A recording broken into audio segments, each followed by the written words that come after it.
Якщо хтось з упевненістю скаже, що в недалекому майбутньому до нас врешті-решт завітають інопланетяни, або штучний інтелект повстане проти людства, ми не сильно здивуємось. Бо вже зрозуміло, що можливо абсолютно усе. Росія багато років запевняла весь світ в тому, що Україна її молодший брат, а потім розпочала війну. Ніхто в світі не очікував, що Україна вистоїть, але вона тримається вже 4-й рік. І вже теж майже ніхто не здивований. У недалекому майбутньому можуть спалахнути нові воєнні протистояння, результати яких буде складно передбачити, як і не просто визначити, хто кому буде союзником, а хто ворогом. Армія НАТО на сьогодні є синонімом військової міці, але чи готова вона, наприклад, до повномасштабної сучасної війни? Чи дійсно українська армія зараз за бойовим досвідом реальної великої війни потужніша за будь-яку армію європейської країни? Або за всі армії країн НАТО? А якщо силам оборони України доведеться протистояти військам НАТО, на чиєму боці може бути перевага? Або ще цікавіше, якщо армії України і НАТО об'єднаються, чи буде такий альянс найбільш боєздатною військовою потугою на європейському континенті? Або навіть у світі? З одного боку, здається, що ці питання зараз зовсім недоречні, а з іншого, світ вже буквально живе в тому, що недавно було дуже складно уявити. Давайте спробуємо розібратись, які переваги має армія НАТО, чим її може посилити українська армія, і як може виглядати майбутнє європейської безпеки. Пояснюємо. Як Україна йде в НАТО? Україна рухається до союзу з НАТО більше 30 років, і Росія дуже боїться, що цей союз таки відбудеться. Перші кроки з наближення до НАТО Україна почала після відновлення незалежності. У липні 1992-го генеральний секретар НАТО відвідав Україну, а потім президент України Леонід Кравчук завітав у штаб-квартиру Альянсу в Брюсселі. У вересні 92-го відкрилася амбасада України в Брюсселі, яка була сполучною ланкою в контактах між Україною та НАТО. У лютому 94-го Україна першою серед пострадянських держав уклала рамковий договір з НАТО в межах ініціативи «Партнерство заради миру» та підтримала прагнення держав Центральної та Східної Європи щодо вступу до НАТО. У 97-му на Мадридському саміті НАТО підписали Хартію про особливе партнерство НАТО та України. У 2002-му меморандум про підтримку операцій НАТО з боку України. 15 червня 2004-го у редакції військової доктрини України з'явилося положення щодо проведення Україною політики євроатлантичної інтеграції. Кінцевою метою було визначено вступ до НАТО.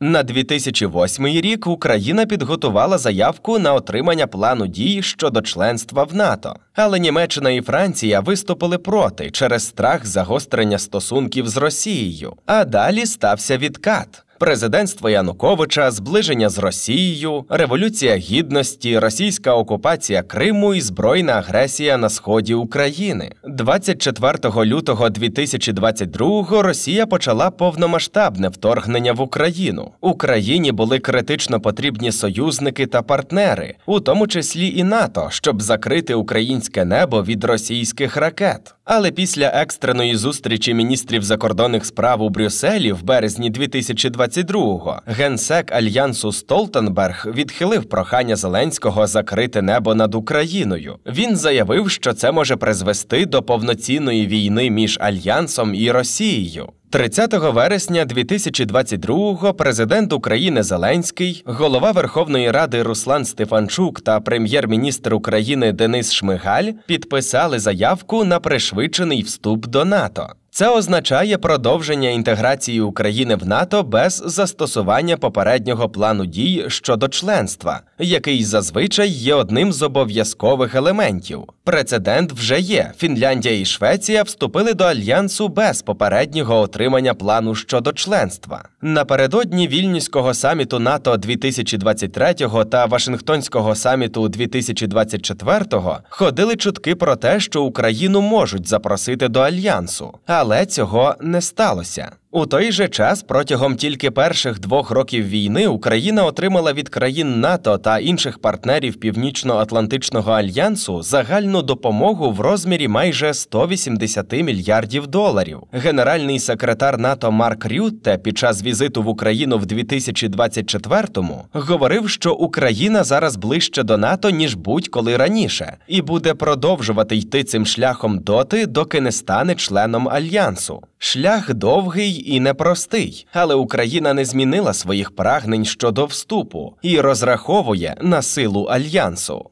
А в чому полягає сила НАТО? Північно-Атлантичний альянс або НАТО заснували у квітні 1949 року з метою об'єднання і створення системи колективної безпеки, в першу чергу Західної Європи, і як противагу блоку країн Східної Європи на чолі з СРСР, з 1955-го блок країн Варшавського договору. Після закінчення Холодної війни та розпаду СРСР цілі, задачі та структура НАТО змінились. На Празькому саміті НАТО у листопаді 2002-го Альянс реорганізували, змінили структуру управління силами НАТО, зменшили кількість штабів оперативного та тактичного рівня. З того часу Альянс мав не захищати певну територію, а реагувати на конкретні задачі і виклики. На початок 2024-го армії країн НАТО налічували 3 мільйони 440 тисяч осіб.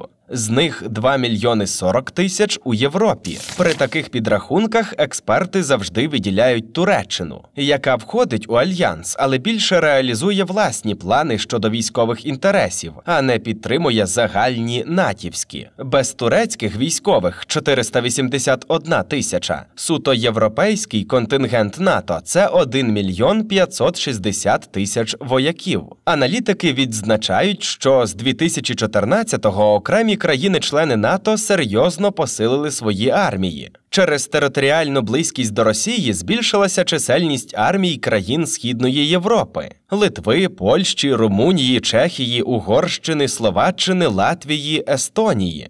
Чому чисельність – невирішальна перевага?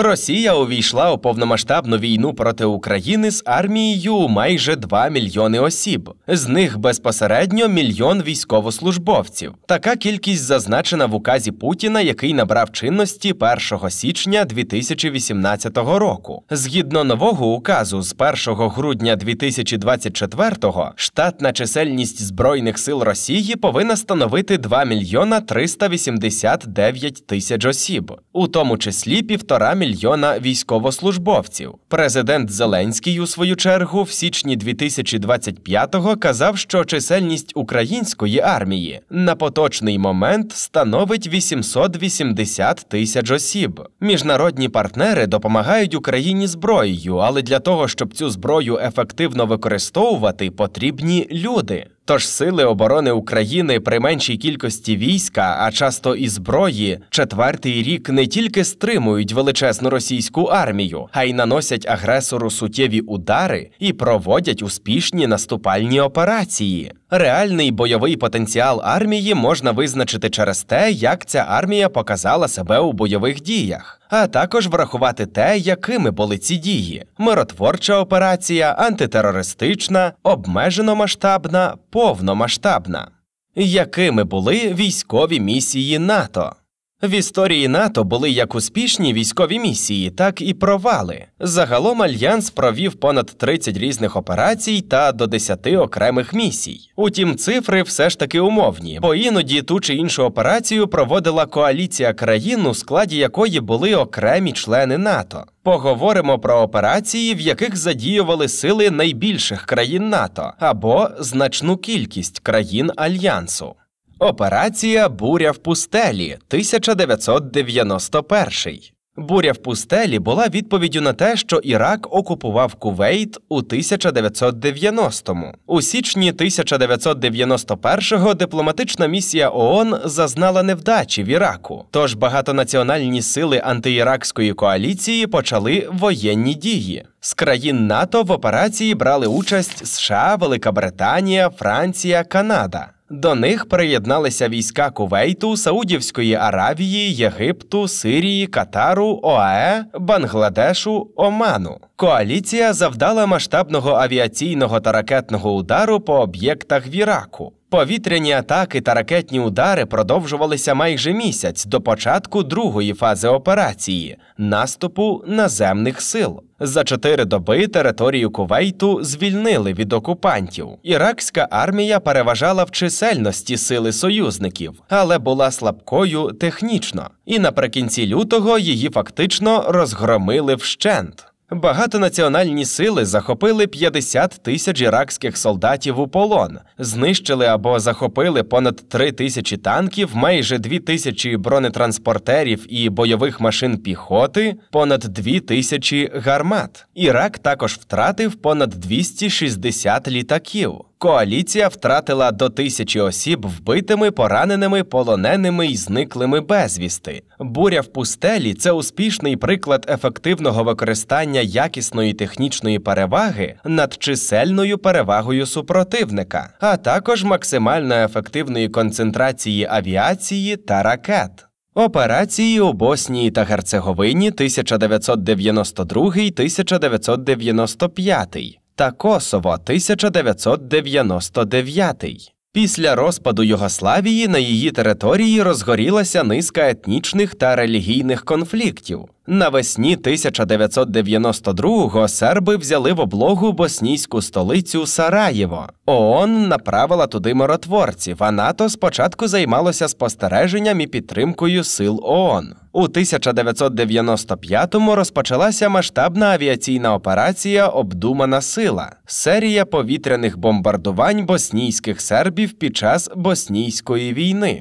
Задіяли 400 літаків і 5000 особового складу з 15 країн. Ця повітряна місія мала змусити сербів сісти за стіл переговорів. Силам НАТО протистояв менший за чисельністю, технічному рівню та бойовій виправці супротивник. Але авіація Альянсу вела бойові дії в умовах складної місцевості та в густонаселених районах. До того ж, протиповітряна оборона боснійських сербів з літаками і зенітно-ракетними комплексами «Земля-повітря» серйозно загрожувала натівській авіації. Обдуману силу в НАТО вважають успішною, на відміну від операції в 1999-му. Тоді війська НАТО почали бомбардувати цілі у Сербії та Чорногорії з метою примусити югославську армію вийти з Косова і припинити там переслідування та порушення прав людини щодо албанців, які мешкали на тих територіях. Західні політики неодноразово звинувачували Сербію у плануванні геноциду в Косові. НАТО проводило цю операцію без мандату ООН. Операція тривала 78 днів. Після 2300 повітряних ударів і понад 3500 загиблих, президент Югославії Слободан Мілошевич врешті-решт пішов на поступки, і війна в Косові закінчилась. Вторгнення США та союзників до Іраку 2003-2011. Операція вторгнення до Іраку стала чи не наймасштабнішою за кількістю задіяних в ній наземних військ. Приводом для початку були заяви США про наявність у Ірака зброї масового ураження, а також про зв'язок режиму Саддама Хусейна з міжнародним тероризмом, зокрема рухом Аль-Каїда. Всього в операції задіяли військові контингенти 32 держав. Втім, 98% армії вторгнення становили війська США і Великобританії. Дані Міжнародного інституту стратегічних досліджень говорять, що іракські збройні сили налічували майже 400 тисяч вояків та 650 тисяч резервістів, 5 тисяч одиниць бронетехніки, 300 літаків і 400 гелікоптерів. Війська вторгнення значно поступалися армії Іраку у живій силі та бронетехніці. Наступ коаліції почався 20 березня 2003 року. До 1 травня Збройні сили Іраку капітулювали. США та союзники діяли за відпрацьованою стратегією. Первинний авіаційний та ракетний удар, завоювання переваги у повітрі, удари по тилам противника з метою порушення логістики. Авіація та бронетехніка коаліційних сил були сучаснішими та більш модернізованими, ніж у супротивника. Операції «Нескорена свобода» 2001-2014 та «Рішуча підтримка» 2015-2021 у Афганістані. Це був чи не єдиний випадок в історії НАТО, коли у військовій місії так чи інакше брали участь усі члени Альянсу. У жовтні 2001-го США ввели свої війська в Афганістан, щоб усунути від влади Талібан. Америка вважала, що таліби приховують діячів Аль-Каїди, які стояли за терактами 11 вересня, зокрема Усаму Бен Ладена. За кілька місяців війська США витіснили Талібан практично з усього Афганістану. Бен Ладена не знайшли, але коаліція з більш ніж 40 країн, включаючи всіх членів НАТО, залишалася в країні та сформувала місію безпеки Міжнародні сили сприяння безпеці – МССБ. Вони хотіли допомогти встановити нову демократичну владу та запобігти поверненню Талібану. Після ліквідації Бен Ладена у 2011-му операцію почали згортати і передавати контроль над країною афганській армії. У грудні 2014-го НАТО офіційно припинило бойові дії МССБ в Афганістані та передало повну відповідальність за безпеку уряду Афганістану. Так почався інший формат участі у війні в Афганістані – місія «Рішуча підтримка». Але Талібан відновив сили і почав новий наступ. Армія Афганістану не могла протистояти ворогу, а коаліційні війська не були готові до відновлення широкомасштабної війни. У 2020-му США та Талібан підписали мирну угоду, яка передбачала вихід американських військ з Афганістану протягом 14 місяців, якщо таліби дотримуватимуться домовленостей щодо боротьби з тероризмом. Американці виходили, а таліби захоплювали за ними провінції. Кампанія армії США та військ НАТО в Афганістані показала, що і технічна, і організаційна переваги коаліційних сил контингенту не працюють у довгостроковій перспективі. Таліби не мали ані бойових літаків, ані засобів протиповітряної оборони, ані великої кількості важкої техніки. Вони застосовували напівпартизанську або рейдову тактику бойових дій. За чисельністю армія Талібану та контингент США і Альянсу були співставні. За даними військових аналітиків, на піку могутності у 2021-му військо талібів нараховувало до 150 тисяч осіб. Які переваги і недоліки НАТО для сучасної війни? Якщо говорити про готовність НАТО до сучасної війни, то, по-перше, війська Альянсу мають обмежений досвід проведення широкомасштабних кампаній. В історії Союзу є 3 подібних операції – буря в пустелі, вторгнення в Ірак, війна в Афганістані. У них були задіяні контингенти військ чисельністю від 100 тисяч осіб, сотні бойових літаків, декілька тисяч танків та бронемашин. Але в усіх цих операціях противник був або чисельно меншим, або технічно слабшим. До того ж, або мав обмежений бойовий досвід у сучасній війні, або не мав його взагалі. Перевагою НАТО була можливість сконцентрувати ударну складову – авіацію, кораблі, літаки розвідки, забезпечення. Але концентрація займає певний час. І якщо противник зірве підготовку, арміям НАТО доведеться діяти розпорошеними силами або нарощувати їх вже у процесі ведення війни. Через це втрат буде значно більше. Війська США і НАТО часто використовують на початковому етапі операції тактику бліцкригу, яка спрацьовує через технічну перевагу над супротивником. Проте, якщо ворог після перших ударів не складає зброю, а переходить до партизанської війни, рейдових атак, то технічна перевага НАТО зводиться практично нанівець, як в Афганістані. Російсько-українська війна показала, що зараз дрони стали однією з найвагоміших ударних складових. Альянс, в свою чергу, має обмежений чи тільки теоретичний досвід масового використання безпілотників як ведучої ударної складової. Ще один аспект – захист від цих самих безпілотників. Напрацьованого досвіду застосування, наприклад, станцій радіоелектронної боротьби, РЕП, у військ НАТО немає. Для своїх операцій армії НАТО не проводили масштабну мобілізацію у своїх країнах. США, Великобританія і Франція залучали резервістів. тобто людей, які пройшли контрактну службу і приписані до певних частин. Мобілізації цивільних, як в Україні, не було, тож і тут країнам НАТО бракує досвіду. Ще одна особливість широких операцій країн НАТО – локомотивом місій та головною ударною складовою були війська США. Під час вторгнення в Ірак у першій активній фазі війни американці складали до 98% усіх задіяних сил. Це і особовий склад, і техніка – літаки, флот, бронетехніка, ракетна складова. Тож армії європейських країн Альянсу мають обмежений досвід у проведенні самостійних масштабних операцій і мобілізації військових ресурсів – людей, техніки, промисловості. Теперішня адміністрація Білого дому говорить про те, що Європа повинна забезпечити свою безпеку самостійно. Тож, якщо НАТО залишиться без США, це стане складним викликом для європейських країн, якщо дійде до війни в Європі. Яким досвідом може поділитись українська армія?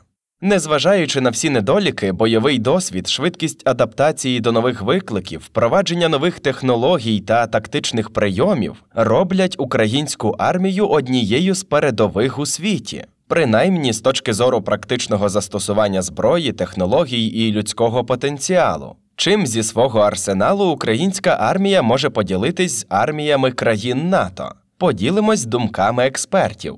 Досвід масової мобілізації. Голова фонду «Повернись живим» Тарас Чмут у своїх інтерв'ю сказав кілька меседжів, які добре ілюструють, з чим довелося зіткнутися Україні в цьому контексті. Тарас Чмут, лютий 2023-го.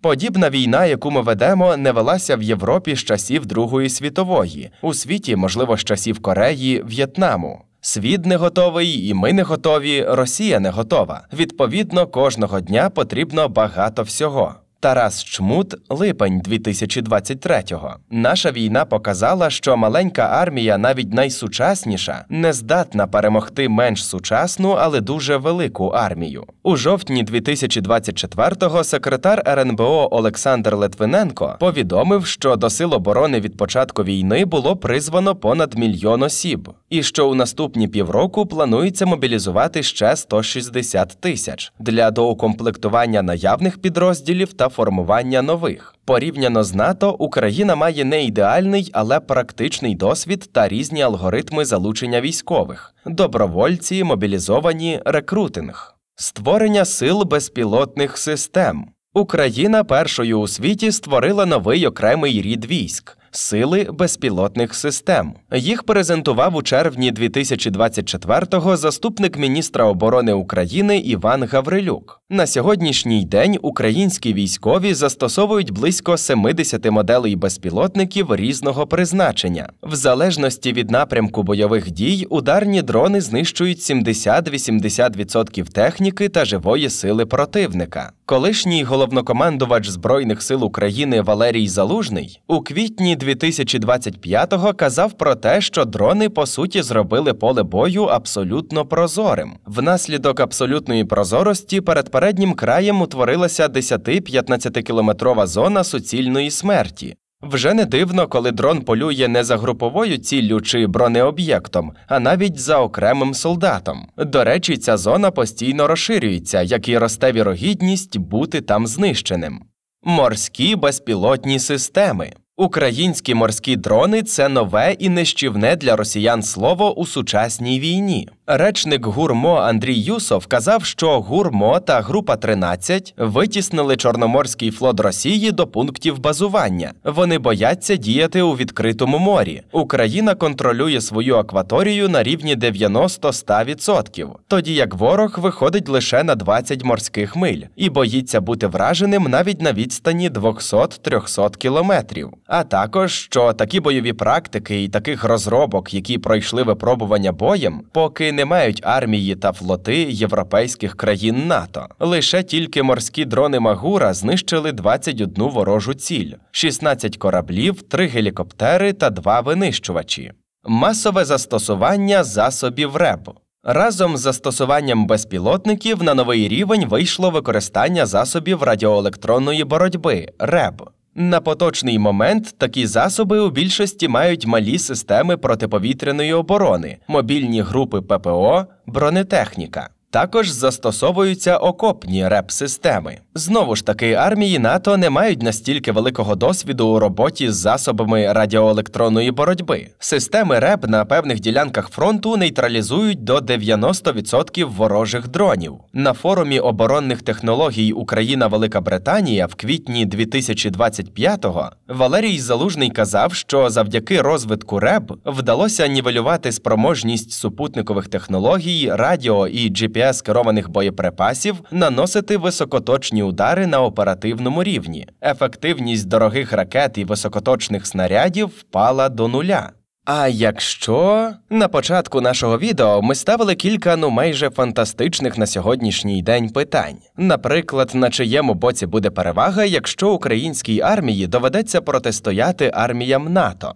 Не будемо вдаватись у написання сценарію до гостросюжетного екшена про супергероїв. Розглянемо ситуацію з прагматичної точки зору, адже ми тепер більше знаємо про військову міць НАТО. Візьмемо до уваги суто європейські армії НАТО без США і без Туреччини, і без ядерної складової. А також уявімо, що Україна не веде війну з Росією. Стратегія Бліцкригу. У широкомасштабних кампаніях коаліційні сили НАТО досягли успіху, як правило, внаслідок тактики Бліцкригу, тобто нанесення першого потужного удару по супротивнику із застосуванням авіаційної і ракетної складової, з подальшим наступом сухопутних військ. Головною і найбільш потужною логістичною складовою у такому стрімкому наступі здебільшого були війська США. Якщо європейські армії НАТО діятимуть самостійно, їм бракуватиме досвіду і засобів логістики. Через це концентрація ресурсів і військ може тривати довше, або взагалі відбудеться частково.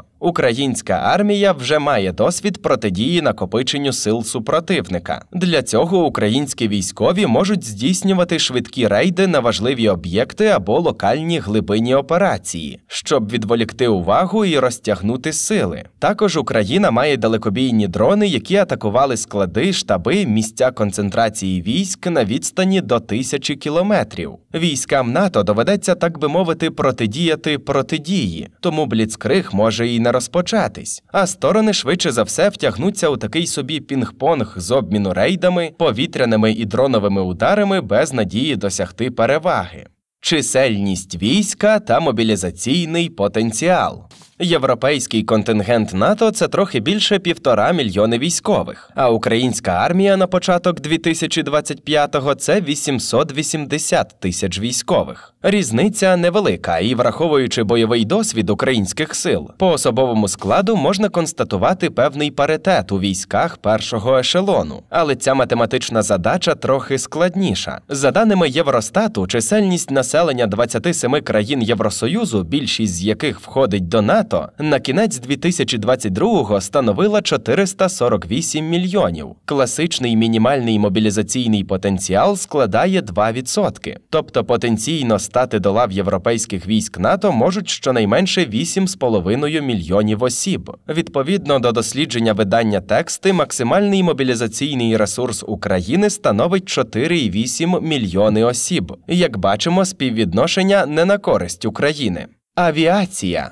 Авіація завжди була перевагою та головною ударною силою Північно-Атлантичного альянсу у масштабних та локальних конфліктах. Без США і Туреччини європейська частка багатоцільових винищувачів складає трохи більше 1300 літаків. Скільки на поточний момент має Україна, можна говорити лише приблизно. Ця інформація засекречена. У листопаді 2023-го Залужний в інтерв'ю виданню The Economist розповів, що на початку повномасштабного вторгнення Росії Україна мала лише 120 літаків. Зараз українські повітряні сили завдяки партнерам мають трохи більше літаків, ніж було до війни. Але це все ще приблизно в 10 разів менше, ніж у потенційної сторони протистояння. Але Росія на початку повномасштабного вторгнення також мала майже 1500 літаків. Тим не менше, російська авіація активно працювала вглиб території України лише перші тижні війни. Завдяки протидії різних систем ППО ще до масового постачання їх західними партнерами зусиллями росіяни припинили це робити, обмежившись лінією фронту. НАТО переважає в авіації, але якщо їхні літаки намагатимуться уникати українських ППО, то працюватимуть лише по лінії зіткнення наземних військ. Таким чином, Альянс навряд чи зможе реалізувати свою перевагу у літаках.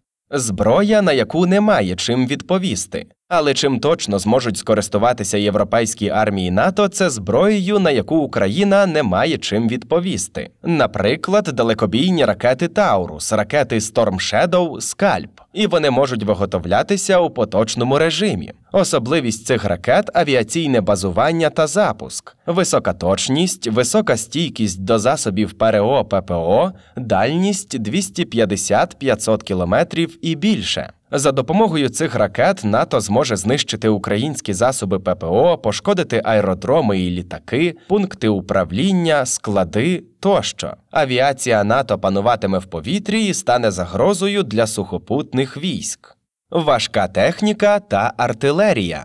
Відповідно до аналітичного щорічного звіту The Military Balance 2024 року Міжнародного інституту стратегічних досліджень, Україна мала набагато менше одиниць важкої техніки та артилерії, ніж європейські сили НАТО. Україна – 860 танків, Євронато – 4900. Україна – 2000 БМП, Євронато – 7000. Україна – 1800 артилерійських систем, Євронато – 11000. Україна – 750 самохідних артилерійських систем, Євронато – 3900. Україна – 270 РСЗВ, Євронато – 1100. Але українська армія втримала російську навалу в 2022-му та поступово вибила значну частину техніки ударними дронами і контрбатарейною боротьбою. Російська армія також понесла втрати у важкій техніці на початку війни через бездарну тактику її використання, неадекватне управління, стратегічні прорахунки. Частина тих бронересурсів була застаріла. Натівська важка техніка сучасніша за російську або більш ефективна за рахунок модернізації. Якийсь час Україна зможе стримувати бронетехніку НАТО за рахунок досвіду і дронів. Однак в середньостроковій перспективі чисельна перевага іншої сторони все ж може бути реалізована. А це принесе НАТО оперативний, а можливо і стратегічний успіх у протистоянні з українською армією. Протистояння на морі.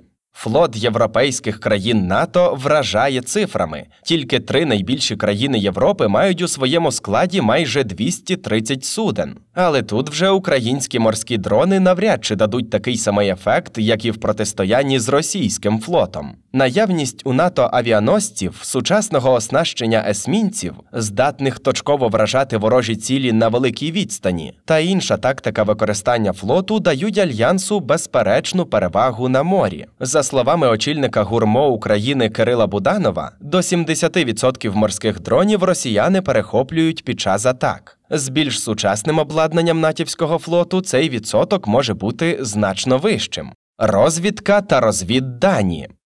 Точні оперативні розвіддані – це чи не 50% успіху на полі бою. Зараз на користь України працює і натівська супутникова розвідка, і висотні дрони-розвідники, і літаки типу «Авакс» авіаційної системи попередження та контролю. У разі протистояння з НАТО українські сили не зможуть отримувати всю цю розвідувальну інформацію стратегічного та оперативного рівня. Суто українські засоби нечисленні та можуть бути швидко знешкоджені. Це може осліпити українську армію, обмежити її лише даними тактичного рівня, тобто тим, які дістануть дрони безпосередньої розвідки поля бою. Як наслідок, українська сторона не знатиме, де зосереджується супротивник, з якою кількістю війська, з якими засобами. Розвідка та розвіддані – один з ключових елементів у сучасній війні технологій. І той, хто позбавлений чи обмежений у цьому аспекті, має мало шансів на успіх у протистоянні зі стороною, яка буде користуватися всім спектром даних розвідки.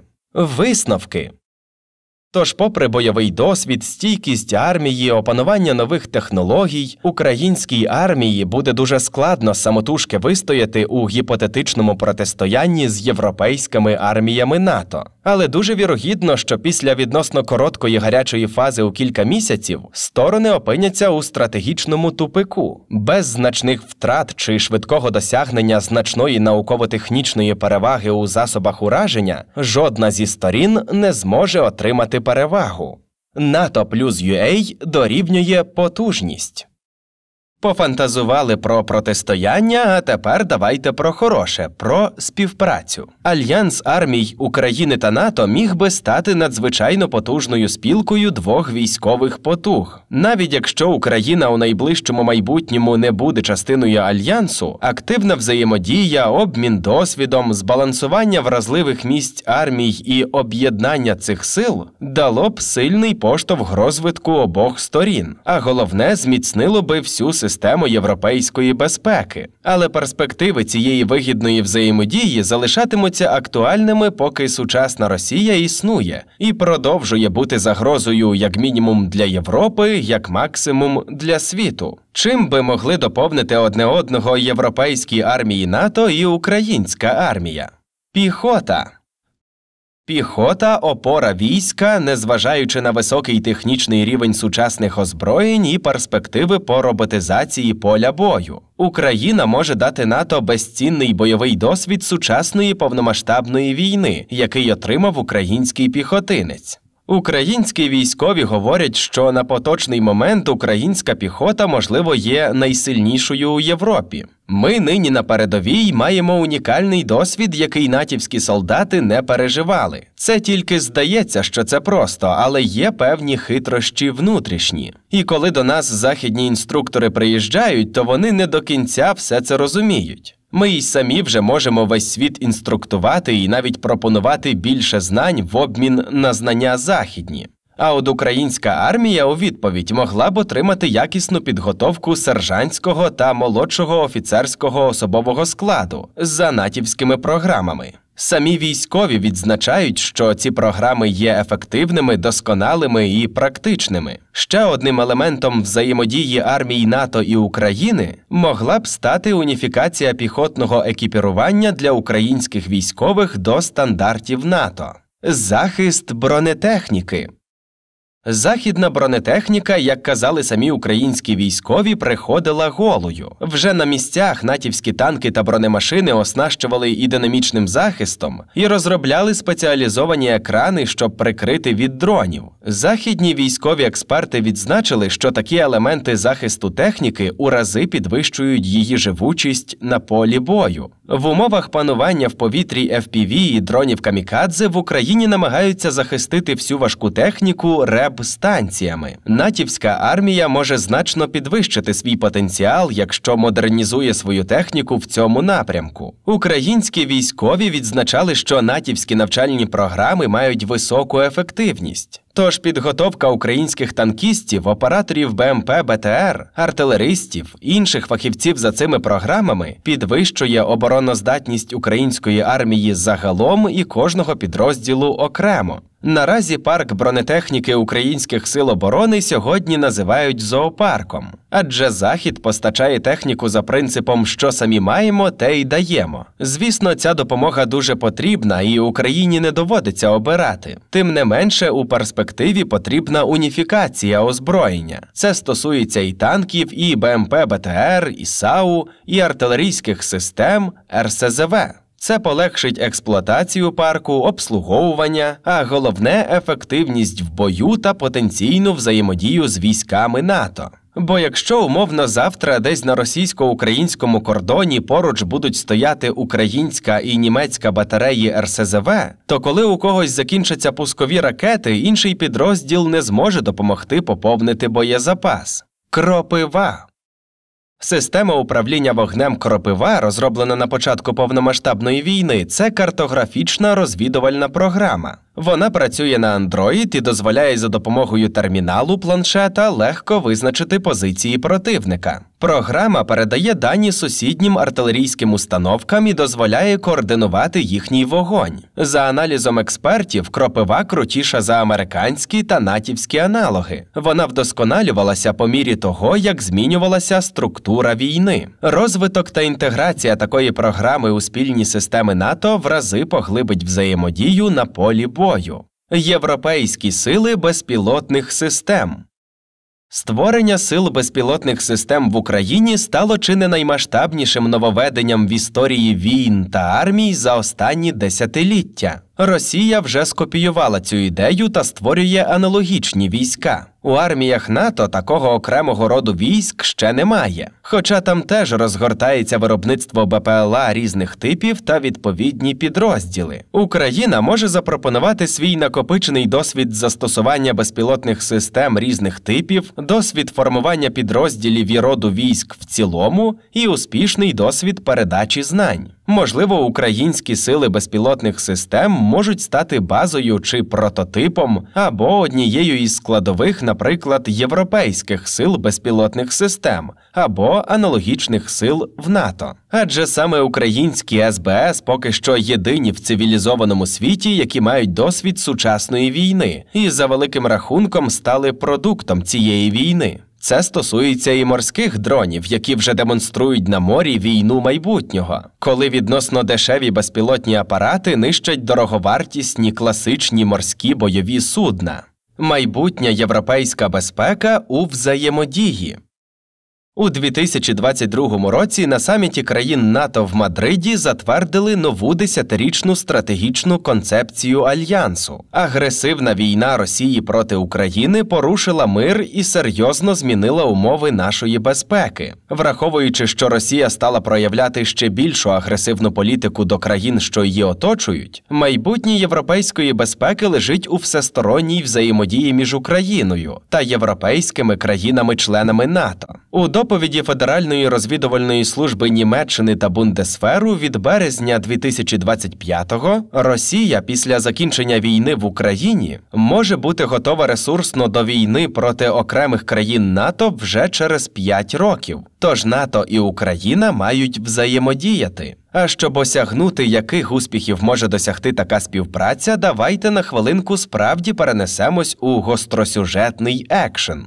Уявіть 2030 рік. Росія починає агресію проти однієї чи кількох європейських країн НАТО. Можливо, це схоже на захоплення Іраком Кувейту у 1990-му. Швидка окупація, ультиматум сусідам, побєдоносна істерія на честь повернення ісконно руських земель. Проте реакція міжнародної спільноти не така, як на російську агресію в 2014 або 2022. І Україна вже повноцінна частина цієї спільноти. Європейські сили Альянсу разом з українською армією готують удар у відповідь. Назвемо цю операцію «Шторм на болотах». Театр бойових дій знаходиться близько, а отже підготовка займає всього кілька тижнів. Невідомі безпілотники щоночі атакують сектори концентрації військ НАТО та України. Відбуваються диверсії на залізниці, мостах, електростанціях. Росія традиційно заперечує свою причетність. Мобільні групи протиповітряної оборони, створені за досвідом України і оснащені більш сучасним озброєнням та засобами виявлення цілей, перехоплюють ворожі безпілотники. Координація між цими групами відбувається через спільну систему обміну розвідданими. НАТО і Україна дезінформують противника про напрямок можливого удару. Знову ж таки, як робила Україна в 2022-му. Тоді ворог очікував наступу на Херсонському напрямку, а удар припав на Харківщину. Росія розпорошує свої сили, щоб прикрити всі можливі сектори атак. В очікуваному противником напрямку відбувається повітряний удар. Росіяни думають, що готові і сподіваються відбити наступ. Україна і НАТО дають час російським військам, щоб ті почали будувати оборону на фейковому напрямку. А потім коаліція українських і натівських сил наносять масштабний авіаційно-ракетно-дроновий удар по російських військах зовсім в іншому секторі. Storm Shadow, Скальп, Таурус нищать опорні пункти, пункти управління, радіолокаційні станції, системи ППО, склади, аеродроми на відстань 200-500 кілометрів вглиб російської оборони. Українсько-натівські безпілотники наносять масований удар на глибину до 30-50 кілометрів разом із реактивними системами залпового вогню та ствольною артилерією. Росія піднімає у повітря десятки ударних літаків, але їхні аеродроми під ударами, тож вони діють незлагоджено. Авіація та засоби ППО НАТО швидко виявляють і знищують їх. А далі наземний наступ. На вістрі атаки перший та другий корпуси Нацгвардії створені на базі бригад Азов та Хартія і десантно-штурмові бригади Альянсу. Наступ підтримують понад 1000 танків та бронемашин. Російські генерали підтягують резерви, а головне – повертають назад війська з фальшивого сектору удару. Таким чином, довжелезні колони російських військ опиняються під українськими ударними дронами, які діють через натівські системи розвідки та комунікацій. Росіяни теж намагаються відбиватись безпілотниками. Однак авіація НАТО переносить свої удари все глибше і глибше в російський тил і знищує склади дронів, пускові майданчики, логістичний транспорт. Підрозділи РЕП глушать ворожі БПЛА. Росії доводиться виводити частину флоту для масованого ракетного удару по тилам та пунктам управління військ НАТО та України. Кораблі роблять пуски. Однак ППО НАТО збиває до 90% ракет. Це можливо завдяки успішному досвіду українських сил ППО у відбитті російських ракетних атак. У той же час есмінці НАТО наносять потужний ракетний удар по російських кораблях, який доповнюють удари авіації та українських морських дронів. Ця атака знищує 60% російських кораблів, решта намагаються відійти до своїх баз. На цьому шляху вони зазнають повторного удару українськими морськими дронами. І кораблі, які залишилися після першої атаки, теж виведені з ладу. На суходолі Альянс вводить резерви, нарощує силу і глибину удару. Окупована росіянами європейська територія звільнена, а війська окупантів вже за 2 тижні опиняються в оточенні. Коаліційні сили рухаються вперед, а російська армія не встигає формувати нові рубежі оборони та просідає під чисельною і технічною перевагою. Росія хапається за останній козир і погрожує застосуванням ядерної зброї. Перші спроби перемовин безрезультатні, бо Москва, як завжди, перебуває в паралельній реальності і ставить абсурдні умови. Збирається Радбез ООН і приймає резолюцію із закликом зупинити бойові дії. Але серед європейських держав теж є ядерні. Вони погрожують ударом по об'єктах в глибині Російської Федерації конвенційною зброєю. Перемовини відновлюються. Москва йде на поступки. Сторони домовляються про зупинку бойових дій. Українські та натівські війська отримують відповідний наказ. Командир першого корпусу Національної гвардії України полковник Прокопенко з позивним «Редіс» отримує цю інформацію якраз у той момент, коли в бінокль розглядає вежі Кремля.